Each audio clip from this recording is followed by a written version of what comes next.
Watching America from the outside, it's hard not to ask the obvious question. How the hell did this happen?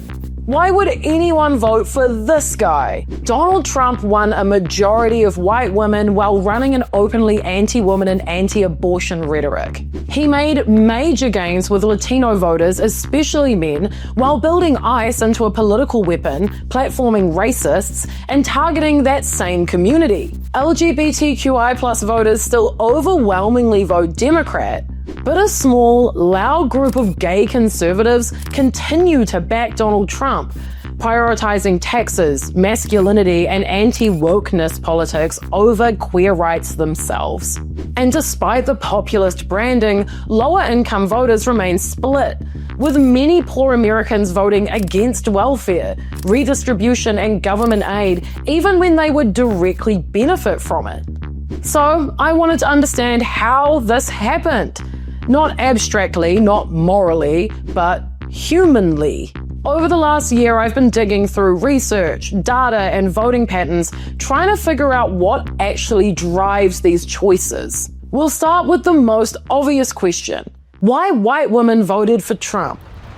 Since the earliest versions of American womanhood, the angel in the house, the homemaker, the moral guardian, white women have been told that safety comes from alignment. Align with your husband, your church, your flag, and in return, you'll be protected from chaos, from crime, from men who aren't yours. Historically, that protection was inseparable from whiteness itself. White women's purity was also used to justify lynching, segregation, immigration bans. The story of protecting our women has kind of always been code for protecting our hierarchy. Sociologists call this the patriarchal bargain. Philosopher Kate Manne calls it something sharper, a moral economy of misogyny.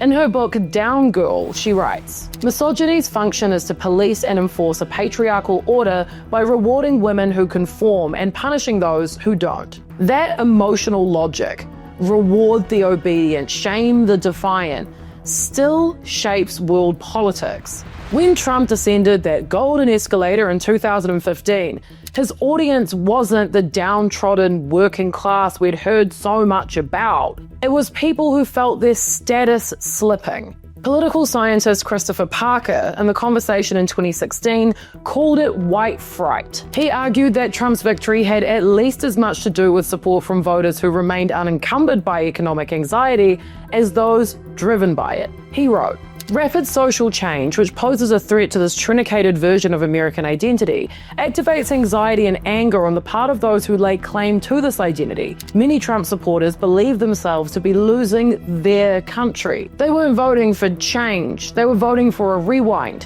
to a version of America where white, Christian, heterosexual men reigned and white women were safely beside them." And here's what's also crazy. Education didn't inoculate anyone. College-educated white voters, supposedly more tolerant, still leaned Republican.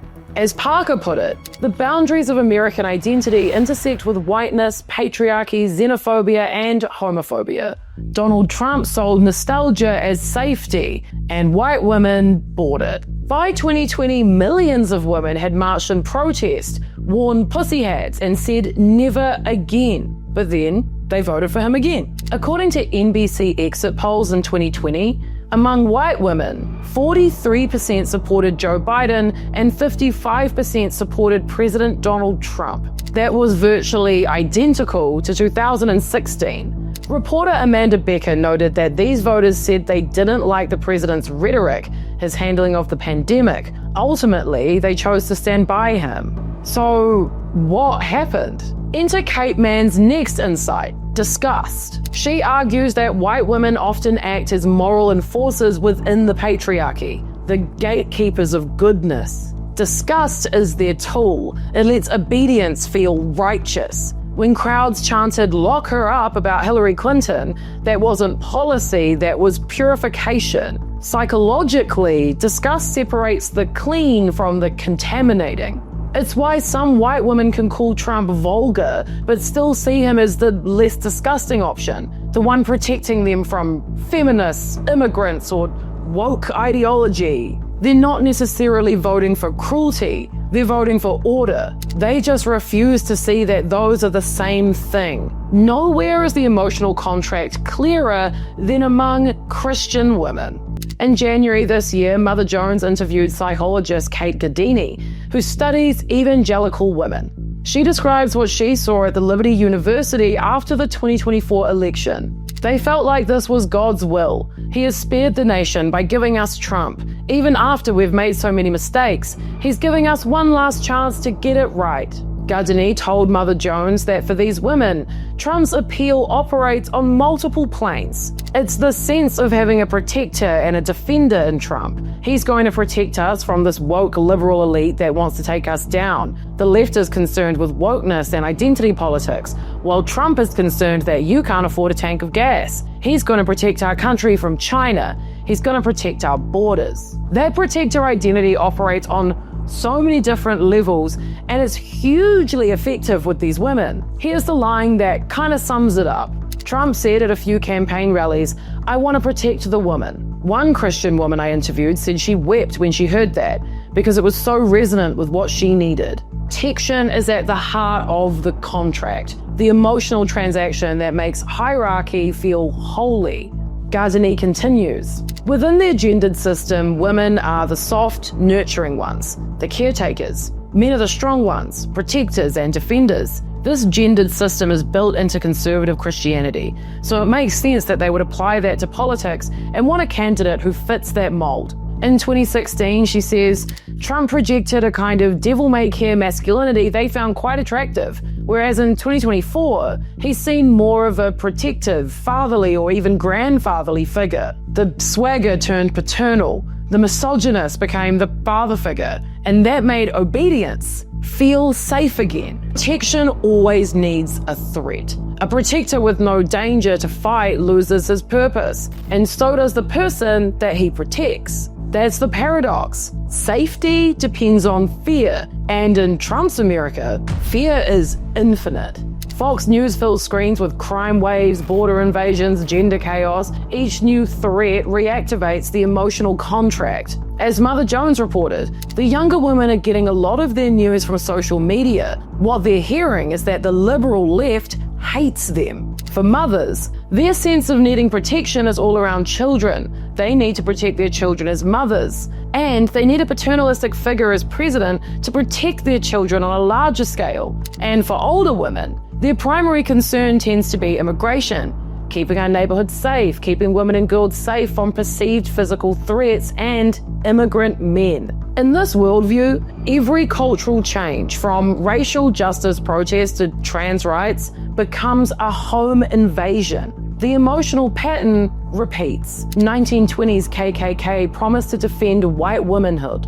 1960s John Birch Society promised to defend Christianity. 2016 MAGA promised to defend real America. After Trump managed to get back in, The Guardian reported that Trump's return to power was powered once again by the loyalty of white women voters, especially those without college degrees. The piece noted that Harris narrowed down the gender gap, but not the racial one. White women broke 56-43 for Trump. Meanwhile, the Pew Research Center's 2025 demographic study found that white women, especially those who identified as born-again or evangelical, remained among Trump's most reliable supporters, even as his share among white men started to decline slightly. This isn't an anomaly. This is endurance. The contract holds, and it just keeps rebranding itself. What began as family values became law and order, then anti-woke and protect the children. It's the same deal, it just has new flashy packaging. So that's white women for you. I know we have a lot to answer for. Fear, protection, hierarchy, and the emotional deal that keeps getting renewed. It gets even more complicated though, because Trump didn't just hold on to his base, he managed to expand it, including among voters he openly targeted. In the next video, we're talking about Latino voters, how Trump made historic gains, especially with men, and why identity alone stopped being enough to explain the vote. And trust me, this one matters for what's coming later.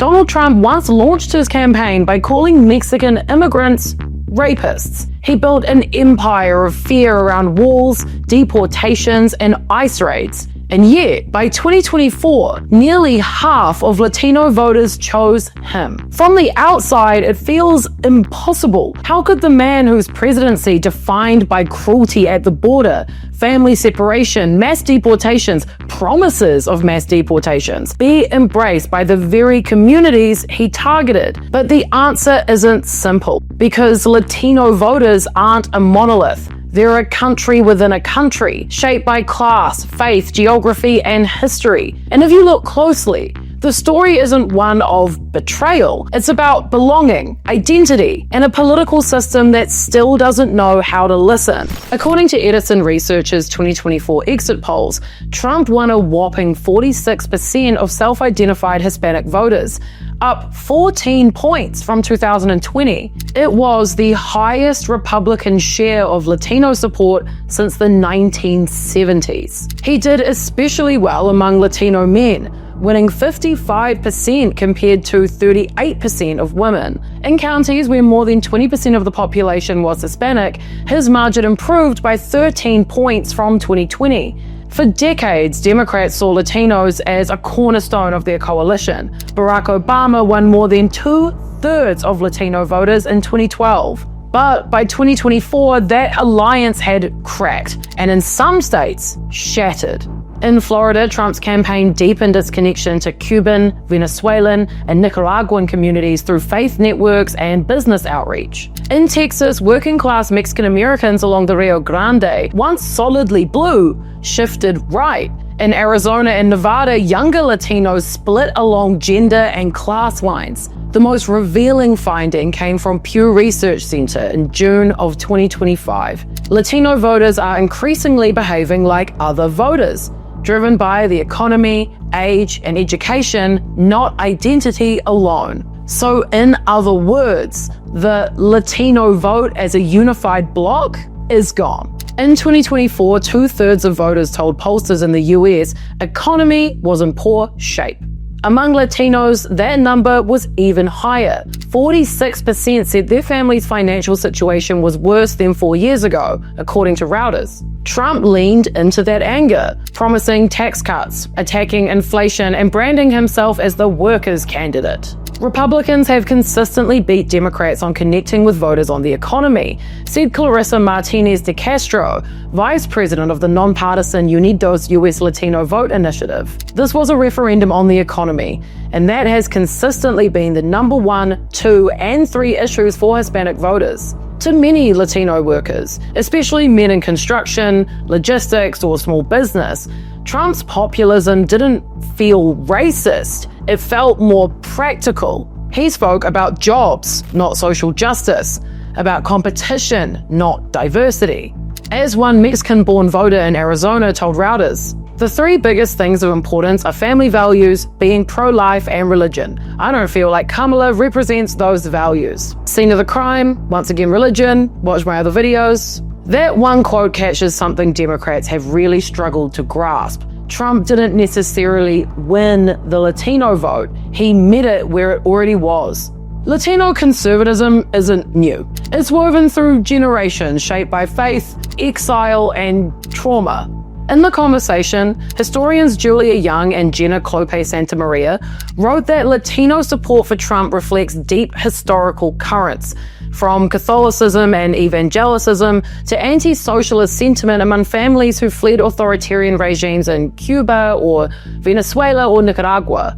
The so-called Latino voter is really a multi-ethnic, diverse bloc, they wrote. While they share linguistic and cultural features, they are motivated by a wide variety of religious, political, and cultural factors that can be traced back to their experiences in Latin America. For older Latinos, especially men, Trump's swagger, his macho presentation, his defiance, it echoed familiar archetypes of authority. He wasn't like a politician, he was like the boss. Meanwhile, Kamala Harris's campaign leaned heavy on celebrity endorsements and feminist imagery, often alienating working class and religious men who felt unseen. I don't have a comment on that. I don't have a personal comment on that. As Clarence Page wrote in the Chicago Tribune, 2024 was the testosterone podcast election, where Trump dominated among young men, disaffected men. Scott Galloway, an NYU professor, put it like this: for the first time in US history, a 35-year-old man without a college diploma is making less than his parents were. Against that, did trans rights or foreign policy even register on your screen? In other words, Democrats talked about progress, while Trump talked about survival. And yet, here's the paradox again. Trump's ICE ramped up mass arrests, deportations, and raids on Latino neighborhoods. Early this year, Trump officials claimed 158,000 enforcement actions in the first 100 days.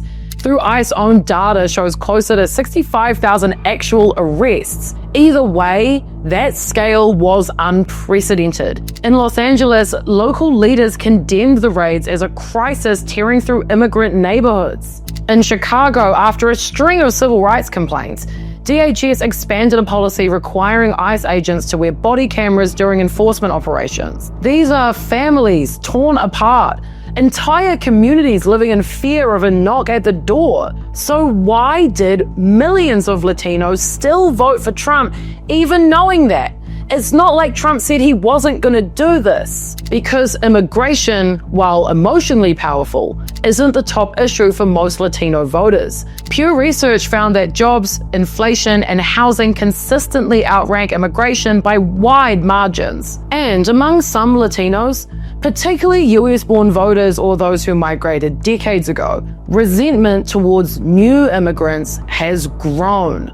As the conversation noted, some Latino voters are suspicious of newer waves of migrants, particularly recent asylum seekers from Venezuela, Nicaragua, and Cuba. It's the same "I did it the right way" divide that has shaped immigrant politics for generations. Trump's rhetoric about border control doesn't sound hateful to those who see it as a defense of fairness. That's how populism works. Democrats did not lose Latinos overnight. They lost them slowly, through complacency. For years, campaigns relied on last-minute Spanish language ads, mariachi bands, symbolic gestures rather than sustained outreach. As Representative AOC told the New York Times, "I had been frustrated for a very long time about what I perceived as a laziness around talking to the Latino community. If you throw in Spanish, then you talk about immigration like you've checked off the Latino box." The Harris campaign tried to pivot, treating Latino voters as mainstream Americans rather than a niche demographic. Their ads focused on healthcare, rent, and the cost of living. It was a smarter strategy, but it came too late. As Carlos Odio, founder of the research group Equus, put it, Latinos don't want to be invited to some separate party. They want to be at the same party as everyone else. But the problem does run deeper than just messaging. It's also structural. Democrats rarely fund Latino organizers between elections. They lack cultural fluency across diverse communities. Mexican American in El Paso, Cuban American in Miami, Puerto Rican in Orlando, Salvadorian in LA. They all vote differently, but are often lumped together. And while Republicans have spent years embedding operatives in Latino churches, sport leagues, or small business networks, Democrats show up every 4 years and expect loyalty. As Mike Madrid, Republican strategist and author of Latino Country, wrote, "Latinos exist as a multi-ethnic, aspirational, working-class community. As they become less of a racial voting bloc and more of an economic voting bloc, Republicans are becoming the beneficiaries." The irony is that many Latino voters still support progressive policies, like universal health care, affordable housing, and workers' rights, but they feel disconnected from the party that champions them. So if you thought the Latino shift was confusing, wait till you see what happens when identity stops being the organizing principle altogether. Because now we're looking at gay conservatives, a small but loud group who didn't just vote for Trump, but built entire identities around rejecting LGBTQI politics. Back in 2016, gay support for Donald Trump didn't look angry. It didn't look ideological. It didn't even look particularly conservative. It looked smug. Gay Trump voters back then weren't talking about court appointments or policy platforms. They were talking about how annoying liberals were, about being tired of being told how they were supposed to vote because of who they slept with. A 2016 Mike headline captured the mood. Meet the gay voters backing Donald Trump, the most pro-gay Republican nominee ever. In NBC Outs reporting that same year, LGBTQ+ Trump voters repeatedly emphasized they weren't voting as gay people, they were voting as individuals. And at the time, that logic didn't sound completely unhinged. Marriage equality was the law, and Trump wasn't running as a religious conservative.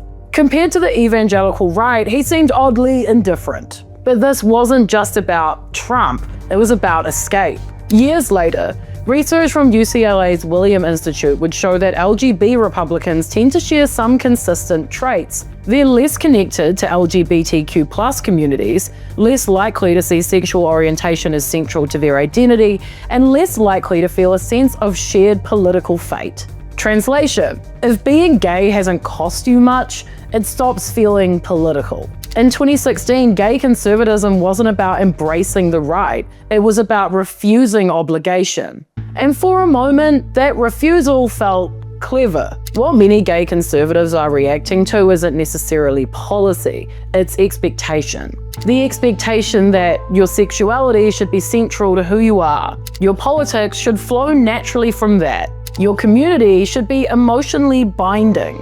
Your moral language should sound a certain way. For people with low identity salience, this doesn't feel affirming, it feels more suffocating. The William Institute's findings are important here because they complicate a common assumption. LGB Republicans don't report higher stigma or lower outness than Democrats. What differs is attachment to community, to collective struggle, to the idea that LGBTQI+ issues are personally binding. From the inside, the reaction often sounds like, why am I being spoken for? Why does my sexuality come with homework? Why is this my responsibility? Conservatism offers an answer. Not because it's kinder, but because it's less demanding. No marches, no vocabulary tests, no obligation to center vulnerability. You can just be a guy. Normal, I guess. This is also why critiques of the LGBTQI+ community resonate so strongly. As Human Rights Watch has argued, there is no single unified LGBTQI+ political identity. Treating it as one obscures real differences in priorities and in experience. For some people, conservatism isn't about rejecting who they are, it's about rejecting what they're told that identity should require of them.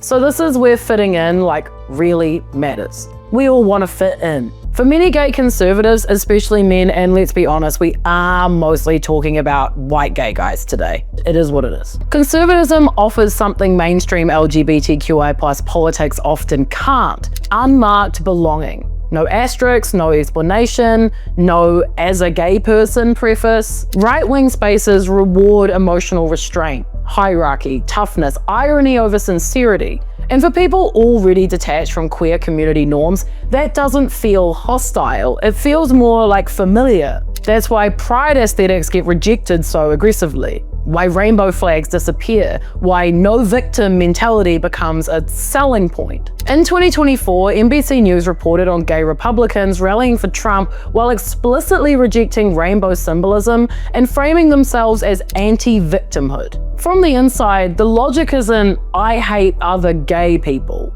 It's closer to, I don't want to be sorted into a category that marks me as fragile, dependent, or permanently marginal. Conservatism promises status without explanation. There is a pattern here that is hard to ignore. Men! When LGBTQI+ conservatism shows up publicly, at rallies or panels or in viral clips, it is disproportionately male. And that's not because gay men are inherently more conservative, most aren't, but it does reflect what conservatism is offering in this specific context. Right-wing political culture tends to reward traits that are culturally coded as masculine: emotional restraint, hierarchy, dominance, the irony and over-sincerity stuff. And for some gay men, particularly those who already feel alienated from therapeutic or vulnerability-centered political language, that environment will never feel hostile. They'll never feel unwelcome.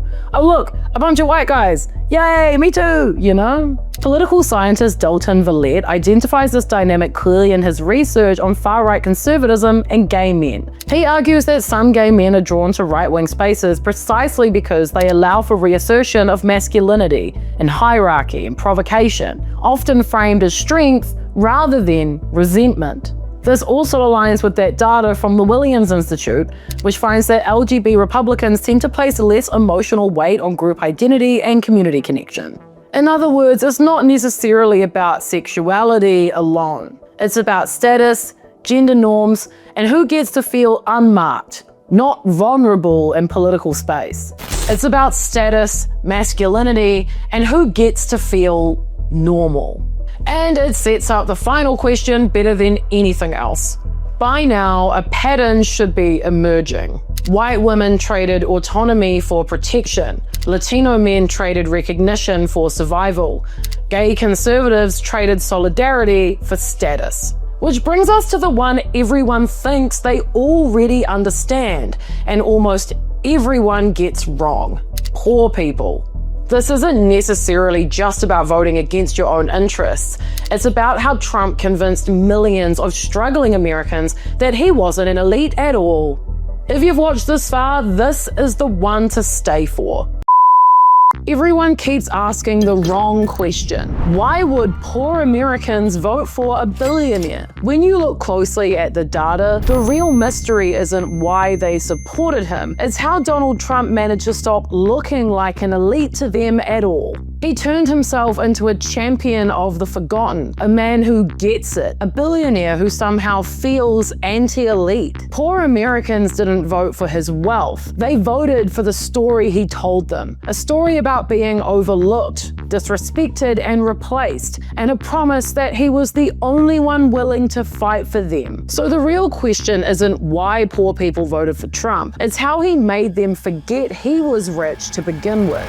One of the most important studies of the 2016 election by political scientist Diana Moots has a blunt title. Status Threat, Not Economic Hardship, explains the 2016 presidential vote. She found that white, Christian, male voters who felt their group status was slipping were more likely to switch from Obama to Trump.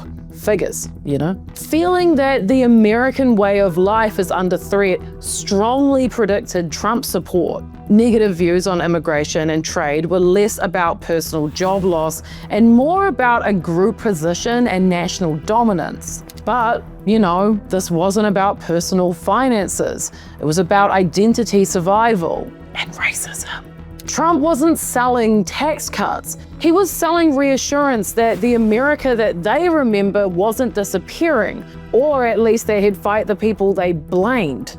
To really understand rural voters, you have to talk about Catherine Kramer's work on rural consciousness.